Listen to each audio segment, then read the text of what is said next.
आनीक आतां आमी आगोस्तिनाच्या तोंडांतल्यान दोन उतरां आयकुया पेरिसाच्या गोंयकारांक.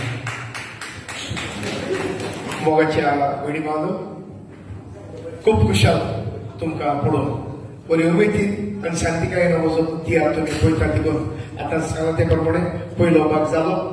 पयले भागान दुसरो भाग तेवून बरो आसा. कोणेच बसका सोडची न्हय. आसा तशीच बसकेन चिटकून रावची. गोवन एसोसिएशन पेरिसाका काळजाचे कोणाक ताण देव बरें करूं म्हणटा. कारण आयज ताणें म्हजो सत्कार केलो देखून असोच तुमी तुमचो तेंको तांकां दिवचो. कारण काम एकलो फुडें चलोवन कामाला लागीं एकल्याच्यान कांय जायना. जर तर सगळ्यांनी ताका तेंको दिना जाल्यार असोच तुमी तुमचो तेंको एकामेकांक दिवचो आनी गोंयकारांचो एक कोट सदांच पेरीस गांवांत उंचल्या पावंड्यार दवरचो. देव बरें करूं.